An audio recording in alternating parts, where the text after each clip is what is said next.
कहानी की शुरुआत समुद्र के बीच बसे एक रहस्यमयी टापू से हुई, जहां हमें एक विशाल स्टेडियम लोगों से खचाखच भरा दिखाई दिया। वहां मौजूद सभी लोगों की स्टाफ पर टिकी थी। तभी स्टाफ के इशारे पर 3 मीटर लंबी एक बड़ी शार्क धीरे धीरे चारे के तौर पर ऊपर खींच कर लाई गई। तभी वहां बैठे लड़के को समझ आ गया कि अभी कुछ बड़ा होने वाला है। उसने तुरंत अपने बड़े भाई को देखने के लिए कहा और जैसे ही उसका भाई सिर उठाकर देखने लगा, उसी पल पानी के अंदर से एक विशाल जीव अचानक बाहर निकल आया।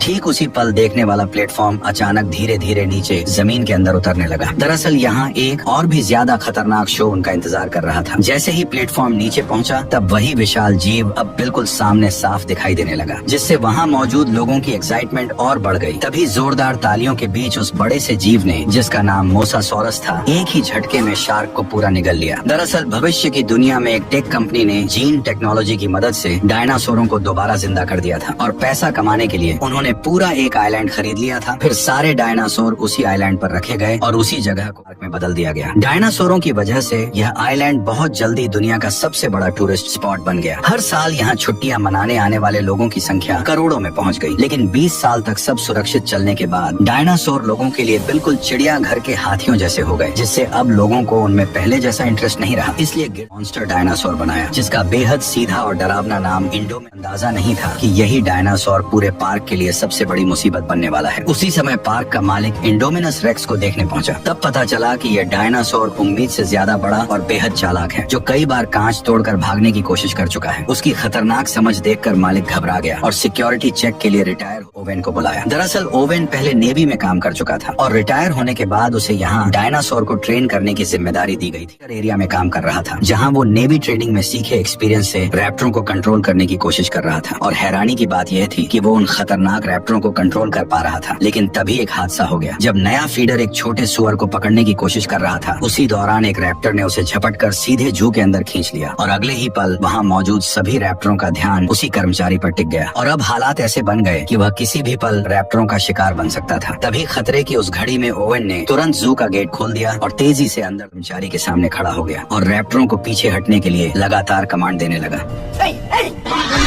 काफी कोशिशों के बाद ओवेन के साथी कर्मचारी को बाहर खींचने में कामयाब हो गए, लेकिन उसी वक्त रैप्टर नीचे झुककर शिकार की पोजीशन में आ गए, जिससे ओवेन को समझ आ गया कि अब उसकी जान खतरे में आ चुकी है। इसलिए वह एक तरफ कमांड देता रहा और दूसरी तरफ धीरे धीरे पीछे हटता गया। फिर वह अचानक एक रोल मारकर ठीक समय पर बाहर निकला और इस तरह उसकी जान बच गई। इसके बाद क्लेरा ओवेन को इंडोमिनस रेक्स के पास ले गई और बताया कि यह टी-रेक्स के जीन से बना एक सीक्रेट हाइब्रिड है, जो बचपन से अकेले पला है। ये सुनकर ओवेन ने चेतावनी दी कि अकेलापन उसे खतरनाक बना सकता है। इसलिए उसने तुरंत डायनासोर को दिखाने को कहा। लेकिन हैरानी की बात यह थी कि खाना डालने के बाद भी इंडोमिनस कहीं दिखाई नहीं दिया, जिससे सब बेचैन हो गए। और सबसे अजीब बात यह थी कि मॉनिटरिंग सिस्टम भी किसी तरह का हीट सिग्नल पकड़ नहीं पा रहा था। जैसे वह विशाल दानव अचानक हवा में गायब हो गया। तभी ओवेन की नजर दीवार पर पड़े बड़े बड़े पंजों के निशानों पर गई और इससे अंदाजा लगाया गया कि शायद इंडोमिनस दीवार पार करके बाहर निकल गया है। ये सुनते ही क्लेरा का चेहरा पीला पड़ गया। उसने तुरंत कंट्रोल सेंटर लौटने का फैसला किया और रास्ते में ही टीम को अलर्ट रहते हुए इंडोमिनस के शरीर में लगी लोकेशन चिप तुरंत ट्रैक करने को कहा। दूसरी तरफ पार्क के अंदर मौजूद ओवेन और गार्ड दीवार के पास जाकर ये देखने लगे कि आखिर इंडोमिनस बाहर कैसे निकला। लेकिन तभी कंट्रोल सेंटर से एक डरावनी खबर आई कि लोकेशन चिप दिखा रही है कि इंडोमिनस अभी भी अंदर ही है। ये सुनते ही सबके होश उड़ गए, क्योंकि उस समय तीनों लोग अभी भी उन्हीं पंजों के निशानों को ध्यान से देख रहे थे। करके उन्हें जल्दी से वहां से निकलने के लिए कहा। ओवेन ने जैसे ही यह सुना, वह तुरंत मुड़कर अंदर वाले गेट की तरफ दौड़ पड़ा। लेकिन तभी आखिरी गार्ड ने देखा कि इंडोमिनस ठीक उस ओर बढ़ रहा। अफरा तफरी में अचानक डायनासोर ने एक गार्ड पर हमला कर दिया। घबराकर दूसरा गार्ड दीवार के पास बने गेट तक पहुंचा और उसे तुरंत खोल दिया। जब उसने देखा कि उसका साथी इंडोमिनस के हाथों मारा जा चुका है, तो डर के मारे वो घबरा गया और बिना सोचे समझे भागकर गेट के बाहर निकल गया। उधर ओवेन भी पूरी ताकत से दौड़ता रहा और आखिरकार गेट बंद होने से ठीक पहले बाहर निकलने में कामयाब हो गया। लेकिन इंडोमिनस ने गेट में बची छोटी सी दरार का फायदा उठाया और जोरदार टक्कर मारकर पूरा गेट तोड़ दिया और वो भी बाहर निकला। इस खतरनाक पल में ओवेन ने तुरंत जमीन पर स्लाइड मारकर खुद को एक कार के नीचे छुपा लिया और फिर बिना देर किए पीछे मुड़कर उस डायनासोर की हर हरकत पर नजर रखने लगा। उसके भारी कदमों की आवाज से उसे पता चला उस समय कार के पीछे छिपा गार्ड इतना डरा हुआ था कि उसकी सांसें तक अटक चुकी थी। इसी बीच इंडोमिनस किसी राक्षस की तरह सामने आया और गार्ड को एक ही झटके में जिंदा निकल गया। अपनी जान बचाने के लिए ओवेन ने जल्दी से कार के फ्यूल टैंक को काट दिया और पेट्रोल बहने दिया, ताकि उसकी गंध इंडोमिनस को कंफ्यूज कर दे और वह उसे सूंघ न पाए। और सच में कुछ ही देर बाद इंडोमिनस को उसकी मौजूदगी का पता नहीं चला और एक जोरदार दहाड़ लगाकर अचानक वहां से चला गया। लेकिन अब वह खतरनाक डायनासोर इंसानी कैद से बाहर निकल चुका था, जिस वजह से कंट्रोल रूम में बैठे सभी लोग घबरा गए। उसी वक्त उन्हें पता चला कि इंडोमिनस लगभग 5000 मीटर दूर विजिटर एरिया की तरफ बढ़ रहा है, जहां करीब 20,000 लोग मौजूद हैं। ये सुनते ही क्लेरा ने उस एरिया में अलार्म बजाने की तैयारी की, लेकिन तभी पास खड़े मालिक ने उसे तुरंत रोक दिया, क्योंकि चेतावनी जारी होते ही पूरा पार्क बंद करना पड़ता और सिक्योरिटी पर सवाल उठ जाते, जिससे पार्क बंद होने तक की नौबत आ सकती थी। इसलिए मालिक को भरोसा था कि सिक्योरिटी टीम उस डायनासोर को संभाल लेगी। उसी समय सोल्जर्स की टीम उस जगह पहुंच चुकी थी जहां ट्रैकिंग चिप इंडोमिनस की लोकेशन दिखा रही थी। लेकिन वहां पहुंचने के बाद भी उन्हें इंडोमिनस कहीं दिखाई नहीं दिया। तभी टीम लीडर ने देखा कि जमीन पर पड़ा ट्रैकर इंडोमिनस के शरीर से निकाल दिया गया है। उसी पल अचानक कुछ खून की बूंदें रहस्यमय तरीके से उसके हाथ पर गिरने लगी। ये देखते ही सभी लोग डरकर ऊपर देखने लगे और जो नजारा उन्होंने देखा उसने सबको हैरान कर दिया। दरअसल इंडोमिनस ने गिरगिट के जीन की मदद से खुद को आसपास के माहौल में पूरी तरह छिपा लिया था। ये देखते ही टीम लीडर भागने ही वाला था कि उसी पल इंडोमिनस ने उसे पकड़ लिया। बाकी सभी गार्ड तुरंत अपनी स्टन गन उठाकर उस पर फायर करने लगे। लेकिन अगले ही पल इंडोमिनस ने अपने भारी पैर से टीम लीडर को कुचलकर मौत के घाट उतार दिया। बाकी गार्ड उसे रोकने के लिए आगे बढ़े और लगातार इलेक्ट्रिक शॉट मारते रहे, लेकिन इंडोमिनस ने एक एक करके सभी को बेरहमी से मार गिराया और 1 मिनट से भी कम समय में कई लोग अपनी जान गंवा बैठे। ये खबर मिलते ही ओवेन ने गुस्से में कैसा मॉन्स्टर है जिसे खुद भी नहीं पता कि वह असल में क्या है, और अगर वह जंगल से बाहर निकल गया तो वह हर जिंदा चीज को मारना शुरू कर देगा, क्योंकि ऐसा करके ही वह जिंदा रह सकता है। इसलिए उसे रोकने के लिए असली हथियारों का इस्तेमाल करना ही पड़ेगा। लेकिन क्लेरा अपने मेहनत से बनाए इस पार्क को जंग का मैदान बनते नहीं देखना चाहती थी। इसी वजह से उसने ओवेन की सलाह को नकार दिया। ये सुनकर ओवेन गुस्से में कंट्रोल रूम से बाहर चला गया। लेकिन पार्क में मौजूद 20,000 से ज्यादा लोगों की सेफ्टी के लिए क्लेरा ने आखिरकार पूरे पार्क में अलार्म बजा दिया। उसी समय दोनों भाई पार्क के प्रोजेक्ट का मजा लेने जा रहे थे और जैसे ही उनकी टूर कार स्टार्ट हुई उसी पल स्टाफ को खतरे की चेतावनी मिल गई, इसलिए उन्होंने तुरंत बाकी सभी टूर कारों को रोक दिया। लेकिन अजीब बात यह थी कि दोनों भाइयों की कार नहीं रुकी और वह धीरे धीरे पार्क के अंदर की ओर बढ़ती चली गई। इस इलाके में कई तरह के शाकाहारी डायनासोर खुलेआम घूम रहे थे, जैसे 3 सींग वाला ट्राइसेराटॉप्स, बड़ी बड़ी हड्डी जैसे प्लेट वाले स्टेगोसॉरस और वही लंबी गर्दन वाला ब्रैकियोसॉरस। ये सभी डायनासोर काफी शांत थे। लेकिन तभी टूर कार के अंदर अचानक एक चेतावनी सुनाई दी, जिसमें बताया गया कि सिस्टम में गड़बड़ी आ गई है और गाड़ी अब अपने आप होटल की तरफ वापस लौटेगी। लेकिन बड़ा भाई लौटना नहीं चाहता था। ऊपर से दोनों पार्क की ऑपरेशन मैनेजर क्लेरा के भतीजे थे, इसलिए उनके पास एक खास एक्सेस वाला रिस्टबैंड था। इसी वजह से उसने सीधे सिस्टम को कंट्रोल कर लिया और अपने छोटे भाई को लेकर पार्क के और अंदर की तरफ बढ़ गया। और उसने तुरंत बड़े भतीजे को फोन मिलाया, लेकिन उसी समय नेटवर्क चला गया। इसलिए उसने घबराकर स्टाफ से पूछा कि क्या सभी टूर कार वापस लौट आई हैं। जांच करने पर पता चला कि बस एक ही टूर कार अभी तक वापस नहीं आई थी और वही कार उसके दोनों भतीजों की। तुरंत रेस्क्यू टीम को वहां जाने को कहा, लेकिन रेस्क्यू टीम पहले से ही व्यस्त थी, इसलिए मजबूरी में उसे ओवेन के पास जाकर मदद मांगनी पड़ी। उधर दोनों भाई पार्क के टूर एरिया के आखिरी हिस्से तक पहुंच चुके थे और तभी उन्होंने देखा कि सामने की फेंस किसी ताकतवर चीज ने तोड़ दी थी। जब उन्हें आगे जाने का रास्ता दिखा तो बड़ा भाई कार को तुरंत अंदर ले गया। थोड़ी देर बाद वे घने जंगल वाले इलाके में पहुंचे, जहां कई एंकाइलोसोरस घूम रहे थे और पहली नजर में उन्हें 4 ही दिखाई दे रहे थे। लेकिन छोटे भाई ने जोर देकर कहा कि वहां 5 है, इसलिए बड़े भाई ने फिर से ध्यान से गिनती शुरू की। तभी उन्हें समझ आया कि कार के कांच में जो परछाई दिख रही है वह असल में 5वां नहीं बल्कि उनके पीछे खड़ा इंडोमिनस रेक्स है, जो चुपचाप उनके पास आ चुका था। उसने जोरदार दहाड़ मारते हुए कार को लात मार दी, जिससे दोनों भाई कार के साथ कई फीट दूर पहुंच गए। जैसे ही बड़ा भाई घबराकर कोई नाकाम कोशिश करने वाला था, तभी एक एंकाइलोसोरस की भारी पूंछ कार से टकराई और गाड़ी उलटकर दूर जा गिरी। इंडोमिनस रेक्स ने सोचा कि एंकाइलोसोरस उसका शिकार छीन रहा है, इसलिए उसने तुरंत उस पर हमला कर दिया और दोनों के बीच जबरदस्त लड़ाई शुरू हो गई। जब उसने एंकाइलोसोरस को काटने की कोशिश की तो उसकी मजबूत खाल की वजह से उसके दांत अचानक हिलने लगे। गुस्से में उसने अपने नुकीले पंजों से एंकाइलोसोरस की पीठ पर गहरा वार किया और आखिरकार उसे पलटकर एक ही झटके में मार डाला। ये सब देखकर दोनों भाई डर से कांप उठे और उसी वक्त क्लेरा का फोन फिर से बज उठा। फोन की आवाज सुनते ही इंडोमिनस को अचानक कार के अंदर मौजूद शिकार का ध्यान आया और थोड़ी देर उसे घूरने के बाद उसने अपने पंजे से कार को जकड़ लिया। फिर उसने अपना विशाल मुंह खोलकर सीधे उसे निगलने की कोशिश की, लेकिन जब ऐसा करने में उसे मुश्किल हुई तो उसने चालाकी दिखाई। उसने कार को दांतों से पकड़कर जोर जोर से जमीन पर पटकना शुरू कर दिया। कांच टूटने ही वाला था कि तभी बड़े भाई ने मौका देखकर अपनी सीट बेल्ट खोल दी और छोटे भाई को पकड़कर कार से बाहर निकल आया। लेकिन उनकी यह हरकत इंडोमिनस की तेज आंखों से छिप नहीं सकी और उसने तुरंत उनका पीछा करना शुरू कर दिया। खुशकिस्मती से सामने एक छोटा सा झरना अपना विशाल मुंह खोला। तभी दोनों भाई सही समय पर झरने में कूदकर उसकी पकड़ से बच निकले। उसी समय क्लेरा भी जंगल में पहुंच गए, लेकिन कुछ ही देर में उसे समझ आ गया कि यहाँ हालात पूरी तरह बदल चुके हैं। चारों तरफ इंडोमिनस के हाथों मारे गए डायनासोरों की लाशें बिखरी पड़ी थी। ये देखकर ओवेन को और भी यकीन हो गया कि इंडोमिनस किसी भी चीज को जिंदा छोड़ने वाला नहीं है। कुछ ही देर में उन्हें वह टूर कार मिल गई जिसमें दोनों भाई बैठे थे। लेकिन जब क्लेरा ने टूटी हुई कार और जमीन पर पड़ा मोबाइल देखा तो उसे लगा कि उसके भतीजों को इंडोमिनस खा चुका है। ये सोचकर वह बुरी तरह टूट गई। तभी ओवेन जो उन्हें झरने तक ले गए, वहां पहुंचकर उसने अंदाजा लगाया कि लड़के जिंदा हैं और शायद यहाँ से बचकर निकल गए हैं। ये सुनकर क्लेरा को थोड़ी राहत मिली, लेकिन उसी समय कंट्रोल रूम में बैठे स्टाफ को एक और खतरनाक बात पता चली कि पार्क के अलार्म की वजह से 20,000 से ज्यादा लोग अब रिजॉर्ट एरिया में इकट्ठा हो चुके हैं और इंडोमिनस ज्यादा से ज्यादा शिकार करने के लिए तेजी से उसी रिजॉर्ट की तरफ बढ़ रहा है, जिससे साफ था कि एक बहुत बड़ी तबाही होने वाली है। मजबूरी में पार्क के मालिक ने आखिरकार फैसला किया कि उसे भारी हथियारों का इस्तेमाल करना पड़ेगा, लेकिन स्टाफ की कमी होने की वजह से मालिक खुद हेलीकॉप्टर उड़ाकर भारी हथियारों के साथ इंडोमिनस का शिकार करने निकल पड़ा। जब टीम ने इंडोमिनस को ढूंढ लिया तो बिना किसी देरी के उस पर फायरिंग शुरू कर दी। तेज फायरिंग के चलते इंडोमिनस रेक्स सीधे फ्लाइंग डायनासोर के एरिया में घुस गया, जहां 50 इंच और 100 इंच के फ्लाइंग डायनासोर इधर उधर भागने लगे, जिससे पूरे टापू पर हड़कंप मच गया। तभी फायरिंग कर रहे सैनिकों में से एक को उड़ते हुए डायनासोर ने बाहर खींच लिया और दूसरा डायनासोर के कांच से टकराते ही मारा गया। तभी हेलीकॉप्टर धीरे धीरे कंट्रोल खोकर नीचे गिरने लगा और हमारे अमीर किरदार इरफान खान अपनी जान गवा बैठे। तभी अचानक वे सभी डायनासोर उड़ते हुए सामने आ गए। उन्हें पास आते देख ओवेन तुरंत क्लेरा के साथ मिलकर जंगल की ओर भागने लगा। उधर दोनों भाई सुनसान पड़ी कार की मदद से जंगल से बाहर निकल रहे थे, लेकिन छोटे भाई ने देखा कि पंख वाले डायनासोर उनके पीछे पीछे आ रहे हैं। खतरे को भांपते ही उसने बड़े भाई को जल्दी से कार चलाने को कहा। आखिरकार वे पार्क के एंट्री गेट तक पहुंच गए और वहां के स्टाफ ने उन्हें देख लिया। अपने भतीजे का मैसेज मिलने पर क्लेरा और ओवेन भी जंगल से बाहर निकले और एक कार पाकर उन्होंने तय किया कि वे रिसॉर्ट में मिलेंगे। इस बीच पार्क की सभी राइड्स तुरंत बंद कर दी गई और सभी विजिटर मजबूर होकर रिसॉर्ट में वहीं रुक गए। तभी पब्लिक ब्रॉडकास्ट से इमरजेंसी नोटिस आया और लोगों को तुरंत छुपने के लिए कहा गया। शुरुआत में लोग नहीं समझ पाए कि क्या हो रहा है, लेकिन जैसे ही उन्होंने आसमान में उड़ते पंख वाले डायनासोर देखे तो उन्हें सब समझ में आ गया। घबराकर सभी लोग इधर उधर भागने लगे, लेकिन पंख वाले डायनासोर इतने तेज थे कि जल्दी ही लोगों के सामने पहुंच गए और हमला शुरू कर दिया। पार्क में हर जगह चीख पुकार सुनाई देने लगी। इसी बीच दोनों भाई रिसॉर्ट तक पहुंच गए और क्लेरा की असिस्टेंट से टकरा गए, लेकिन बदकिस्मती से असिस्टेंट जैसे ही उन्हें दूर ले जाने वाली थी तभी एक पंख वाला डायनासोर उसे पकड़ कर ले गया और उसे झील में फेंक दिया। लेकिन डायनासोर को पता नहीं था कि यह मोसासॉरस का इलाका है और अनजाने में वे सभी पानी में उतरकर लगातार महिला पर हमला करते रहे। दोनों भाई ये सब देखकर पूरी तरह डर चुके थे। जैसे ही पंख वाले उड़ने की कोशिश करने लगे तभी मोसासॉरस अचानक मुंह खोलते हुए पानी से बाहर आया और लड़की को डायनासोर के साथ निकल गया। ये देखकर घबराए हुए दोनों भाई जान बचाने के लिए छुपने की जगह ढूंढने लगे, लेकिन तभी सिक्योरिटी टीम मौके पर पहुंच गई और उन्होंने ट्रैंक्विलाइजर गन से फायर करके फ्लाइंग डायनासोरों को कुछ समय के लिए पीछे हटने पर मजबूर कर दिया, जिससे रिजॉर्ट एरिया को थोड़ी राहत मिल गई। लेकिन अभी हालात और भी बिगड़ने वाले थे, क्योंकि मिलिट्री ऑफिसर के आते ही उसने सारा कंट्रोल अपने हाथ में ले लिया और मौका मिलते ही अपना असली प्लान शुरू कर दिया। असल में वो रैप्टरों की मदद से उस खतरनाक डायनासोर का शिकार करना चाहता था, ताकि साबित किया जा सके कि ये रैप्टर मिलिट्री के लिए एक हथियार बन सकते हैं। जब ओवेन को ये पता चला तो वह तुरंत वहां पहुंचा और गुस्से में ऑफिसर को जोरदार मुक्का मार दिया, क्योंकि इन रैप्टरों को उसने बचपन से पाला था और वह उन्हें किसी खतरनाक मिशन में नहीं झोंकना चाहता था। लेकिन अब पूरे पार्क में मौजूद 20,000 लोगों की जान दांव पर थी, इसलिए काफी सोचने के बाद आखिरकार ओवेन को भी इस मिशन के लिए मजबूर होकर हाँ करनी पड़ी। उन्होंने इंडोमिनस रेक्स को पकड़ने के लिए एक तरह का हाइड एंड सीक गेम खेलने का फैसला किया। प्लान यह था कि पहले रैप्टर अपनी तेज सूंघने की ताकत से इंडोमिनस का पता लगाएंगे और आर्मी उनके पीछे पीछे रहकर सही मौके पर भारी हथियारों से हमला करेंगे। उधर क्लेरा को डर था कि दोनों भाई फिर कहीं भाग न जाएं, इसलिए उसने उन्हें एक सुरक्षित कंट्रोल ट्रेन के अंदर बैठा दिया और खुद सामने बैठकर इस पूरे ऑपरेशन को मॉनिटर करने लगी। तैयारी पूरी होने के बाद ओवेन ने इंडोमिनस के मांस का एक टुकड़ा निकाला, फिर उसने वह मांस रैप्टरों को सुंघाया और जब सभी रैप्टर तैयार हो गए तब ओवेन ने आखिरकार उनके पिंजरे खोल दिए। इसके बाद हथियारों से लैस सैनिक भी उनके पीछे पीछे जंगल के अंदर बढ़ने लगे। पूरा दल रैप्टरों के पीछे तेजी से घने जंगल में आगे बढ़ता गया और आखिरकार एक सुनसान जगह पर अचानक रैप्टर रुक गए। सभी सैनिक तुरंत सतर्क हो गए और अपने हथियार सामने की ओर तान दिए, लेकिन उन्हें यह बिल्कुल अंदाजा नहीं था कि अगले ही पल कुछ बेहद अजीब होने वाला है। इसी टेंशन भरे माहौल में अचानक एक विशाल जीव धीरे धीरे जंगल से बाहर आने लगा और देखते ही देखते इंडोमिनस रेक्स सबके सामने आ खड़ा हुआ। ओवेन का प्लान था कि ट्रेन किए हुए रैप्टर इस डायनासोर पर हमला करेंगे, लेकिन हैरानी की बात यह थी कि दोनों तरफ के डायनासोर अचानक एक दूसरे को घूरने लगे, जैसे कोई अजीब बातचीत हो रही हो। रैप्टरों ने तुरंत हमला नहीं किया, बल्कि उन्होंने इंसानों की मौजूदगी को ही इंडोमिनस के सामने जाहिर कर दिया। ये देखकर ओवेन को भी कुछ गड़बड़ होने का एहसास हुआ। उसे अचानक समझ आया कि इंडोमिनस के शरीर में शायद रैप्टर का डीएनए भी मिला हुआ है, इसी वजह से वह रैप्टरों के साथ किसी तरह से बात कर पा रहा है। कंट्रोल रूम में बैठा ऑफिसर ये देखकर घबरा गया। उसने तुरंत सभी सैनिक को फायरिंग का ऑर्डर दे दिया। यहीं से हालात पूरी तरह बिगड़ गए, क्योंकि जिस प्लान से इंडोमिनस को खत्म करना था उसी ने रैप्टरों को इंसानों के खिलाफ खड़ा कर दिया। लेकिन जब सैनिकों ने देखा कि डायनासोर जंगल की तरफ भाग रहे हैं तो वे भी उनके पीछे दौड़ पड़े। कुछ ही मिनटों के अंदर पूरी टीम लगभग रैप्टरों के हमले में खत्म हो गई और यह सब देखकर क्लेरा पूरी तरह घबरा गई। तभी सामने से एक सैनिक आया जो अभी अभी रैप्टरों से जान बचाकर भागा था, लेकिन जैसे ही वह कार में बैठने वाला था तभी एक रैप्टर ने पीछे से उस पर हमला कर दिया। ये नजारा देखकर कार में बैठे दोनों भाई घबरा गए। हालत बिगड़ते देख क्लेरा ने तुरंत कार स्टार्ट की और वहां से तेजी से निकलने लगी, लेकिन तभी दूसरी तरफ से एक और रैप्टर अचानक उनकी तरफ दौड़ता हुआ आ गया। कार का दरवाजा खुला हुआ था और किसी भी पल रैप्टर उन तक पहुंच सकता था। घबराकर उन्होंने पास पड़े कंटेनर उठाए और उन्हें कार के बाहर फेंकना शुरू कर दिया ताकि रैप्टर का रास्ता रुक जाए, लेकिन रैप्टर बड़ी आसानी से उनसे बचते हुए गाड़ी का पीछा करते रहे। क्लेरा ने कांच में देखा कि रैप्टर तेजी से उनके करीब आता जा रहा है, इसलिए उसने अचानक स्टीयरिंग घुमाया और कार से जोरदार टक्कर मारकर रैप्टर को गिरा दिया। लेकिन उसी समय दूसरी तरफ से एक और रैप्टर दोनों भाइयों के बिल्कुल करीब पहुंच गया। घबराकर दोनों ने इलेक्ट्रिक स्टिक से उस पर वार कर दिया। ठीक उसी वक्त ओवेन ओवेन भी वहां पहुंच गया। फिर सभी लोग जल्दी से कंट्रोल रूम की तरफ निकल पड़े। उधर कंट्रोल रूम में मौजूद ऑफिसर ने जब देखा कि ऑपरेशन पूरी तरह फेल हो चुका है तो वह गुस्सा होने के बजाय और भी खुश होकर लैब पहुंच गया। पर जब ओवेन और बाकी लोग भी लैब में पहुंचे तो वे हैरान रह गए क्योंकि वहां के सारे कर्मचारी पहले ही हेलीकॉप्टर से भाग चुके थे। तभी डॉक्टर के प्राइवेट ऑफिस में उन्हें इंडोमिनस के जीन का असली राज पता चला। असल में इस मॉन्स्टर के अंदर दर्जनों अलग अलग जीवों के जीन मिलाए गए थे। ये सच सामने आने के बाद ऑफिसर भी बाहर आ गया। उसने साफ साफ बताया कि यह सब उसी का प्लान था और उसी की वजह से इतना खतरनाक जानवर बनाया गया था। लेकिन इससे पहले कि वह अपनी बात खत्म कर पाता, रैप्टरों का झुंड अचानक उस जगह पर पहुंच गया और अगले ही पल एक रैप्टर सीधे ऑफिसर की तरफ बढ़ गया। डर के मारे ऑफिसर ने तुरंत वही तरीका अपनाने की कोशिश की जो ओवेन रैप्टरों को ट्रेन करते समय अपनाता था। लेकिन तभी रैप्टर ने उस पर हमला कर दिया। ये देखकर ओवेन, क्लेरा और बच्चों के साथ तुरंत लैब से भाग निकला। तभी अचानक बाकी बचे 3 रैप्टर दौड़ते हुए उनके सामने आ खड़े हुए और उन्हें चारों तरफ से घेर लिया। इन रैप्टरों में एक के शरीर पर नीली धारियां थी और उसका नाम ब्लू था जो इस पूरे झुंड की लीडर थी। ओवेन ने उसकी आंखों में देखा और समझ गया कि वह उसकी दुश्मन नहीं है, इसलिए उसने तुरंत उसके सिर से कंट्रोल वाला उपकरण हटा दिया। तभी अचानक इंडोमिनस भारी कदमों के साथ वहां पहुंचा और धीरे धीरे उनकी तरफ बढ़ने लगा। लेकिन इसके बाद जो हुआ वह किसी ने नहीं सोचा था। इंडोमिनस ने रैप्टरों को इंसानों पर हमला करने का आदेश देने की कोशिश की, लेकिन ब्लू ने अचानक मुड़कर ओवेन की तरफ देखा जैसे उसे कुछ याद आ गया और उसने इंसानों पर हमला करने के बजाय ओवेन को भागने का इशारा किया। इसके बाद उसने इंडोमिनस की तरफ मुड़कर गुस्से में जोरदार दहाड़ लगाई। ये देखकर इंडोमिनस और भी ज्यादा भड़क गया। उसने अपनी भारी पूंछ घुमाकर ब्लू को कई मीटर दूर फेंक दिया। लेकिन जैसे ही पीछे खड़ी उसकी दोनों बहनों ने अपने लीडर को लड़ते देखा तो उन्होंने तुरंत पलटकर जबरदस्त हमला शुरू कर दिया। लेकिन इंडोमिनस रेक्स का विशाल शरीर और उसकी खतरनाक ताकत के सामने उनका हमला बेहद कमजोर साबित हुआ और देखते ही देखते दोनों रैप्टर लड़ते लड़ते मारे गए। इसी बेहद खतरनाक पल में क्लेरा के दिमाग में अचानक एक आइडिया आया। उसने तुरंत कंट्रोल रूम में मौजूद अपने साथी से कांटेक्ट करके नंबर 9 वाले बाड़े को खोलने को कह दिया क्योंकि इस वक्त उन्हें इस ताकतवर डायनासोर को खत्म करने के लिए उससे भी ज्यादा ताकतवर डायनासोर की सख्त जरूरत थी। जैसे ही बाड़ा खुला तो वही पहला खतरनाक टी-रेक्स बाहर निकला जिसे 20 साल पहले तैयार किया गया था। क्लेरा चालाकी से जल्द ही टी-रेक्स को इंडोमिनस रेक्स के सामने ले आई और यहीं से दोनों दानवों के बीच की भयानक जंग शुरू हो गई। जब टी-रेक्स ने इस अजीब हाइब्रिड से आमने सामने टक्कर ली तो उसने इंडोमिनस रेक्स को याद दिला दिया कि यहाँ का असली बॉस कौन है। लेकिन जबरदस्त लड़ाई के दौरान ताकत के फर्क और इंडोमिनस रेक्स के बेहद खतरनाक पंजों की वजह से बूढ़ा टी-रेक्स धीरे धीरे कमजोर पड़ने लगा। ठीक उसी खतरनाक पल में ब्लू दोबारा लौट आई और बिना देर किए लड़ाई में कूद पड़ी। उसके फुर्तीले शरीर ने पल भर में इंडोमिनस रेक्स का ध्यान भटका दिया और इसी वजह से टी-रेक्स को हमला करने का मौका मिल गया। उसने खुद को संभालते हुए ब्लू के साथ मिलकर इंडोमिनस रेक्स पर घातक हमला कर दिया। आखिरकार दोनों की मदद की बदौलत टी-रेक्स को सही मौका मिल गया और उसने पूरी ताकत से इंडोमिनस रेक्स को जोरदार झटके से दूर फेंक दिया। लेकिन इस भयानक टक्कर की गूंज ने तुरंत समुद्र के असली शिकारी का ध्यान खींच लिया और तभी विशाल मोसासॉरस अचानक पानी से बाहर उछल पड़ा। उसने बिजली की रफ्तार से इंडोमिनस रेक्स की गर्दन को अपने जबड़ों में जकड़ा और उसे गहरे समुद्र में घसीट ले गया और इंडोमिनस रेक्स हमेशा के लिए टाटा गुड बाय।